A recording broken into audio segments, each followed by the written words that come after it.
नमस्कार, स्वागत है आपका आई ओपनर के आज के इस एपिसोड में। और आज जानते हैं क्या टॉपिक है। थोड़ा सोचिए। सोचने दूं ना सर, क्या बता दूं? बिल्कुल। चलो बता देते हैं। टैक्स हेवन नाम तो सुना होगा आपने। ये बहुत बार चर्चाएं होती रहती हैं इस शब्द के ऊपर, न्यूज़ चैनल्स के ऊपर, सोशल मीडिया पे भी इनफैक्ट। और ये टैक्स हेवन है क्या, आप में से ज़्यादातर लोग जानते भी होंगे। लेकिन इस बार जो टैक्स हेवन पर हम चर्चा करने वाले हैं उसमें कुछ चीज़ें हैं। वैसे तो ये टैक्स हेवन हेवन वाला जो वर्ड है, ये ना चोरी छुपाने के लिए किया जाता है, चोरी पैसे की। लेकिन आज हम किसी की चोरी नहीं, कुछ और बताने वाले हैं। कॉर्पोरेट जगत इसमें जुड़ गया है, क्या कर रहा है टैक्स हेवन की कंट्रीज से जुड़कर, वो क्या ऐसा नया कर रहा है जो आपको पता होना चाहिए। आज इस पर चर्चा करेंगे। और एज ऑलवेज चर्चा के लिए हमारे साथ मौजूद हैं हमारे संदीप ग्रोवर साहब। तो नमस्कार सर, बहुत बहुत स्वागत है। थैंक यू सर, आज का टॉपिक तो मैंने थोड़ा सा ब्रीफ कर दिया कि टैक्स हेवन पर हम चर्चा करने वाले हैं, लेकिन लोगों के दिमाग में आ रहा हो कि कहीं हम चोर वोर पकड़ के ना रख दें सामने। तो थोड़ा सा बताइए क्या है। नहीं, चोरी ज़्यादा हो जाएगा। टैक्स छिपाने के लिए या फिर मुनाफे को जी, छिपाने के लिए इस्तेमाल होता है पारंपरिक तौर पर, ट्रेडिशनली दैट्स हाउ। अच्छे अच्छे से शब्द सर ने बोल हाँ, दिए। मतलब It's fine. सोफिस्टिकेटेडली राइट बोले राइट। तो मतलब चोरी बड़ा वर्ड हो जाता है, मतलब स्टार्टिंग चोरी से करेंगे कहाँ जाके पहुँचेंगे। तो इसलिए जी। टैक्स हेवन देशों की जहाँ तक बात है, ऐसी कंट्रीज होती हैं जहाँ पे टैक्स रेट कम है, हम्म, मिनिमम है या फिर ना के बराबर है। जी। तो वहाँ पे हर कोई चाहता है कि वहाँ से ऑपरेट करे ताकि टैक्स ना देना पड़े। टैक्स किसी को भी देना बुरा लगता है। आई एम श्योर मैं अपनी बात मैं भी थोड़ा-सा मान लेता हूँ इस बात को। आप भी नहीं चाहेंगे टैक्स देना। हर कोई चाहता है कि मेरा टैक्स बचे, टैक्स की देनदारी कम हो। जी जी जी ऐसी कंपनियाँ भी चाहती हैं जितना टैक्स कम होगा, जी। ज़ाहिर-सी बात है उतना आपका मुनाफ़ा ज़्यादा होगा। तो हर कोई चाहता है कि मेरा मुनाफ़ा ज़्यादा हो।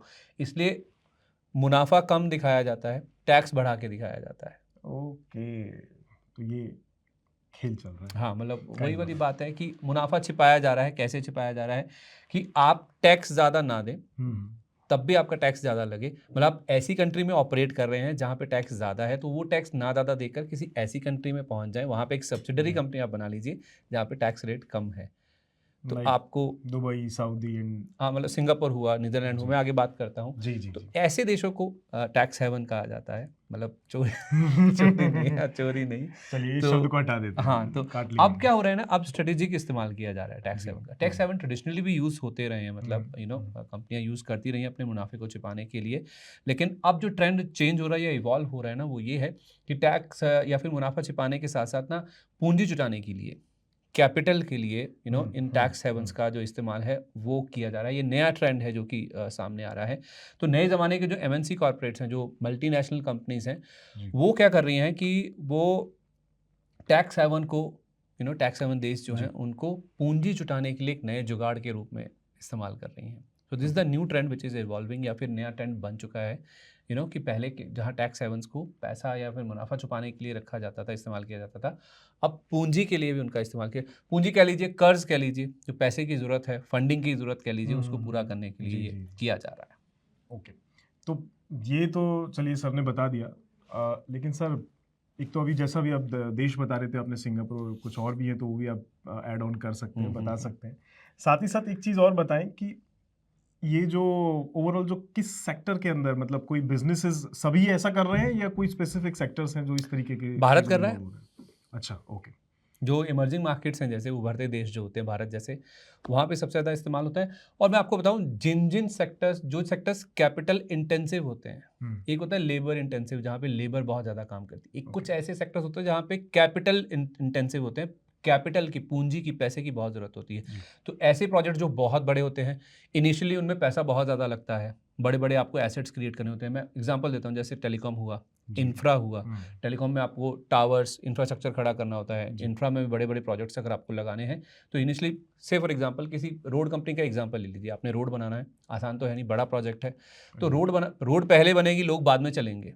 फिर टोल लगेगा, टोल के ज़रिए पैसा आएगा, आप मैं ही देते हैं। हुँ। लेकिन जी, पहले आपको पूरा रोड बनाना पड़ेगा, पैसा लगाना पड़ेगा। तो इनिशियली आपको कैपिटल की ज़रूरत होती है, ज़्यादा पैसे की ज़रूरत होती है। तो ऐसे सेक्टर्स जहाँ पे इनिशियली पैसे की ज़रूरत ज़्यादा होती है, प्रोजेक्ट खड़ा करना होता है, एसेट क्रिएट करना होता है आपको, फिर आपको regular source of income yearly आता है। तो हुँ, ऐसे सेक्टर्स इस चीज़ का ज़्यादा इस्तेमाल करते हैं। बेसिकली वो सेक्टर्स, इसमें रिन्यूएबल या विंड फार्म्स भी लगा लीजिए, जिनको इनिशियली पूंजी की ज़रूरत ज़्यादा होती है। बाद में रिकरिंग रेवेन्यूज़ आएंगे साल दर साल उनके पास, लेकिन पैसा बड़ा झोंकना पड़ता है स्टार्टिंग में। एग्जैक्टली। तो वो वाले sectors, telecom, infra, renewable energy, wind हुआ, सोलर हुआ, जहाँ पे पैसे की ज़रूरत ज़्यादा होती है ना, वहाँ पर इसका इस्तेमाल ज़्यादा किया जाता है। भारत जैसे उभरते देशों के साथ साथ ये सेक्टर्स हैं। तो होता क्या है कि आप एक सब्सिडरी कंपनी बनाते हैं उस देश में, तो जिसको टैक्स हेवन आप बोलते हैं, बी इट सिंगापुर या नीदरलैंड्स, जी। तो वहाँ पे टैक्स देनदारी कम करने के लिए इन सब्सिडरीज़ का इस्तेमाल किया जाता है। मैं आपको मॉडस ऑपरेंडी बता रहा हूँ कैसे ये होता है, just to set the context. तो एक तो ये बात हो गई। दूसरा, ग्लोबल कैपिटल मार्केट्स तक पहुंच बढ़ाने के लिए, जैसे मैंने आपको कहा कि एक तो टैक्स छिपाने के लिए, दूसरा पूंजी की ज़रूरत को पूरा करने के लिए, दो तरह से टैक्स हेवन का जो इस्तेमाल है वो हो रहा है। तो आप सिंगापुर में मान लीजिए आपने एक सब्सिडरी कंपनी बनाई, उस कंपनी के ज़रिए फिर आप आगे मैं प्रोसेस आपको समझाता हूँ, जिसके ज़रिए आप अपना टैक्स छिपाएंगे या फिर अपनी जो कैपिटल की ज़रूरत है, पूंजी है, वो आप जुटाएंगे ताकि आपके दोनों काम पूरे हो जाए। तो जहां आप पहले टैक्स छिपाने के लिए टैक्स हेवन में सब्सिडरी क्रिएट करते थे, अब कैपिटल यानी कि पूंजी जुटाने के लिए भी उसका इस्तेमाल हो रहा है। ये नया ट्रेंड है जो कि आपको दिखेगा। मतलब कमाई तो बाद में होगी, लेकिन पहले जेब में पैसा होना चाहिए, तो उसके लिए ज़्यादातर इसका इस्तेमाल किया जा रहा है। Okay, right. लेकिन सर, टैक्स हेवन का ही क्यों इस्तेमाल हो रहा है? कोई और जरिया नहीं है? जैसे मैंने कहा, टैक्स बचाने के साथ साथ आपका जो कैपिटल की अवेलेबिलिटी है वो भी आपको मिल जाती है, प्लस कर्ज पर जो ब्याज का भुगतान होता है ना, जी। उससे टैक्स की देनदारी घट जाती है। क्योंकि आप जब इंटरेस्ट पे करते हैं, कोई कैपिटल आप उठाते हैं, लोन भी लेते हैं बैंक से, या हम भी जो होम लोन डिडक्शन लेते हैं, 2 लाख रुपए की मिलती थी।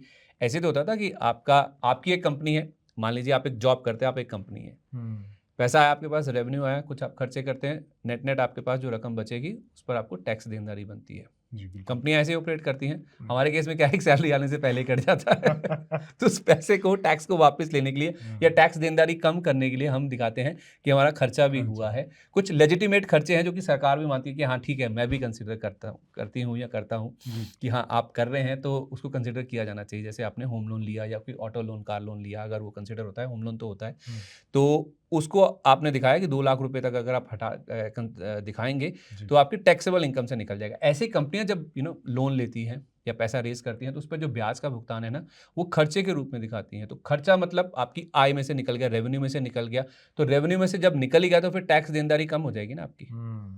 तो आप ब्याज जानबूझ के पे करते हैं।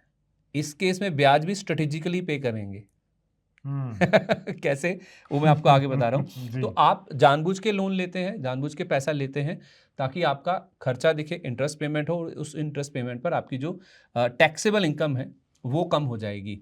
तो फिर होता क्या है कि आप कम या फिर ना के बराबर जो टैक्स वाले देश है ना, उनमें आप अपनी सब्सिडरीज बनाते हैं, जैसे हम टैक्स हेवन देशों की बात कर रहे हैं, ताकि आपकी इधर जहाँ पे टैक्स ज़्यादा लगता है, इंडिया जैसे देश, वहाँ पर आपने खर्चा दिखा दिया, आपकी इनकम कम हो गई। बाहर जहाँ आपकी सब्सिडरी है टैक्स हेवन देश में, उसको आप ब्याज का भुगतान कर रहे हैं, ताकि आपका वहाँ पर भी, उस कंपनी का भी जो इनकम होगा उस पर ज़्यादा टैक्स ना लगे। सही है, काफी लंबा गेम खेला जाता है इस चीज में। टैक्स बचाना आसान बात नहीं हाँ, है, देयर आर वेज। Exactly. मतलब कहते हैं ना कि इम्पॉसिबल कुछ भी नहीं है, तो पॉसिबल करने के लिए कुछ तो आई एम भी करेंगे कुछ ना कुछ तो हाथ पैर मारने तभी तो पड़ेंगे। आई एम पॉसिबल बनेगा, इम्पॉसिबल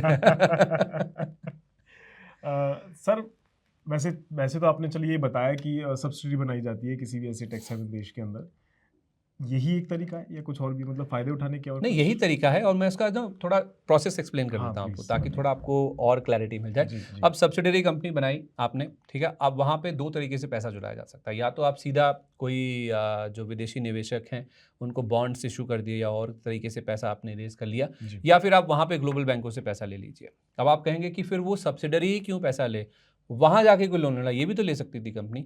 जब आप किसी टैक्स हेवन में, सिंगापुर, नीदरलैंड जैसे किसी देश में बैठ के पैसा उठाते हैं ना, वहाँ पे अमूमन ऐसा होता है कि जो इंटरेस्ट रेट्स होते हैं वो कम होते हैं। चूँकि वो टैक्स हेवन देश है, वहाँ पे थोड़ा फाइनेंशियल हब होता है वो, तो वहाँ पर आपको यूजुअली आपके देश के कंपैरेटिवली सस्ते दर पर जो लोन है या फिर पूंजी है वो मिल जाती है। इसलिए आप अपनी सब्सिडरी के ज़रिए पैसा उठाते हैं, और वो जो सब्सिडरी है फिर इंटर्न आपको लोन देती है। इसने किसी से पैसा जुटाया सस्ती रेट पर, फिर वो पैसा आपको दे दिया। अपनी पेरेंट कंपनी को इंडिया में जो ऑपरेट कर रही है। तो अब इंडिया में किसी अपनी पेरेंट कंपनी को अगर मान लीजिए वो लोन देगी या पैसा उधार देगी तो उस पर इंटरेस्ट मिलेगा। वो इंटरेस्ट इंडिया वाली कंपनी पे करेगी अपनी सब्सिडरी कंपनी को, उसको खर्चे के रूप में दिखाएगी, और वो जो कंपनी है सब्सिडरी कंपनी, उसका तो इनकम हो गया कि हाँ उसने पैसा दिया था उधार, उसके बदले में उसको पैसा आता हुआ दिखा है। तो ब्याज पे करने पर आपको तो टैक्स का डिडक्शन मिल जाएगा, मतलब आपका टैक्सेबल इनकम कम हो जाएगा। और वो जो कंपनी है जिसकी इनकम ऐसे देश में बैठ के हो रही है जो टैक्स हेवन है, वो मिनिमम या ना के बराबर टैक्स पे करेगी। तो पैसा अपने घर का घर में ही रह गया, और टैक्स जो कि आप इंडिया में ज़्यादा देने वाले थे, आपकी टैक्सेबल इनकम कम हो गई तो आपका टैक्स कम हो गया। पैसा आपके घर में ही है, आपकी सब्सिडरी के पास है, किसी और को तो नहीं है सब्सिडरी, तो वहाँ पे टैक्स कम लगना है। इस तरह से ये काम करती हैं। जी सर, इसमें वैसे तो ये जाहिर है फ़ायदे दिखाई दे रहे हैं मुझे, कुछ कुछ जो आप बता रहे हैं, कुछ और भी हैं, मतलब फ़ायदे, थोड़ा सा कुछ बेनिफिशियल चीज़ें ऐड करिए। हाँ, मतलब आपके मन में सवाल आ रहा होगा कि आप सोच रहे होंगे कि मतलब डायरेक्टली क्यों ना किसी देश से पैसा उठा लिया जाए, भाई सब्सिडरी बना के ही क्यों मतलब ऐसा किया जाए। भाई आपके देश में 7-6% के आसपास अगर रेपो है तो उसमें 2-3-4%, 5% जुड़ के 10-11%, 15% पे आपको लोन मिलता है। डायरेक्टली किसी देश से जाके पैसा उठा लीजिए, इंटरेस्ट रेट का डिफरेंस ही चाहिए ना आपको, बिल्कुल, फिर वो टैक्स नहीं बचेगा। क्योंकि क्या होगा, जब आप सीधे किसी फॉरेन इन्वेस्टर से या किसी बाहर देश से जाके पैसा उठाएंगे ना, तो उस पर आपको जो आप ब्याज अपनी सब्सिडरी को पे करने वाले थे, अगर सब्सिडरी से आपको पैसा मिलता डायरेक्टली, अगर आप किसी कंपनी से पैसा उठाते हैं या पूंजी लेते हैं, फिर उसमें आपको टैक्स देना होगा, कुछ विदहोल्डिंग टैक्स कटेगा। सरकार पहले से ही पैसा टैक्स काट के उस कंपनी के पास पहुँचाएगी या उस निवेशक के पास पहुँचाएगी। उस विदहोल्डिंग टैक्स से बचने के लिए सब्सिडरी वाला रूट अपनाया जाता है, टैक्स हेवन में जो ऑपरेट कर रही है।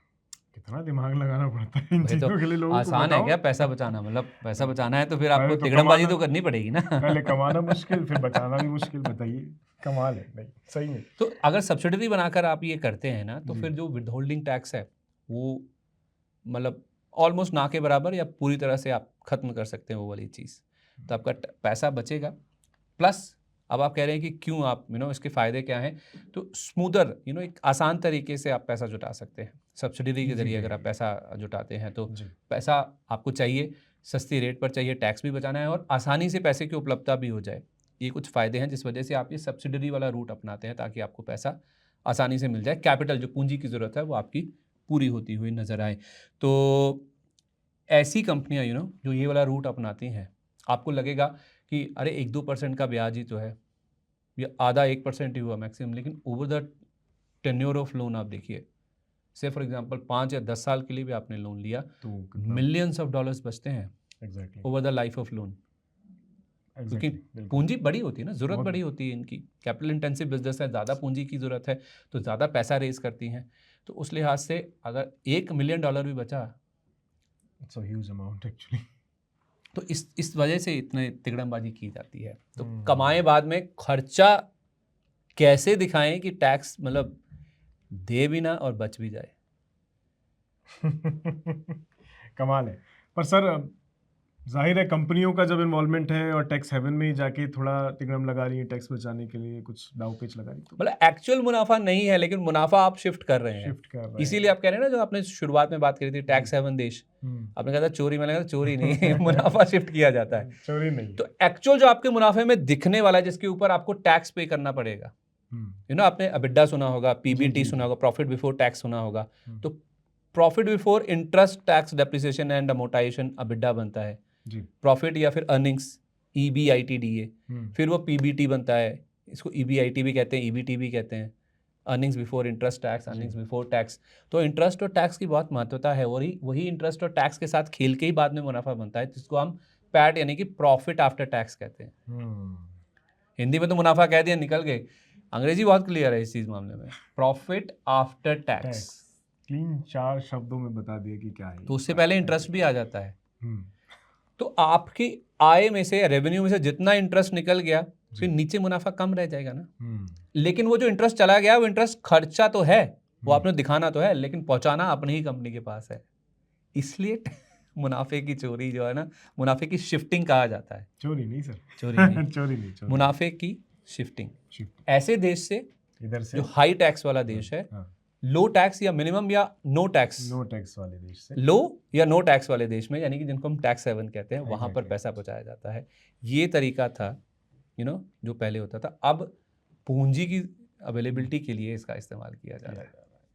सर इसमें जाहिर है सरकार और रेगुलेटर की भी कुछ ना कुछ भूमिका तो रही होगी, जब इतना सब कुछ ये ऐसा तो नहीं है, नहीं खेला होता रहे और सरकार कुछ ऐसे ना कुछ करे। कर ही ना, ऐसे कैसे हो सकता है? नहीं है, ओवर द पिछले एक दशक की बात करें, एक डेकेड में जी। सरकार ने, रेगुलेटर्स ने बहुत कुछ किया है। चूंकि ये ग्लोबल मामला है, एक से दूसरे देश में पूंजी का इधर उधर हो रहा है, जी। तो ग्लोबल एजेंसीज भी इन्वॉल्व हैं, केवल हमारी सरकार ही नहीं, इंडिया ही नहीं, जो कि ज़्यादा टैक्स वाला देश है। तो भारत सरकार OECD यानी कि organisation for economic cooperation and development, जिसके हम भी मेंबर हैं, इन्होंने, भारत सरकार ने कुछ स्टेप्स उठाए हैं। गार को लेकर आपको याद होगा एक समय बहुत मुद्दा उठा था, जनरल एंटी अवॉइडेंस रूल जो लगाया गया था, उस समय FIs ने भी काफ़ी ज़्यादा तिकड़मबाजी करी थी, इस पर काफ़ी सवाल उठाए थे। तो गार को लाया गया इसी वजह से ही कि ये खेल ना खेला जाए, पैसे का इधर उधर आदान प्रदान ना हो, प्रॉफिट ना शिफ्ट हो। भाई सरकार को भी तो टैक्स चाहिए ना, सरकारें कैसे चलती हैं, टैक्स ही तो चलती है, direct indirect, sales tax, income tax, और कहाँ से पैसा आएगा।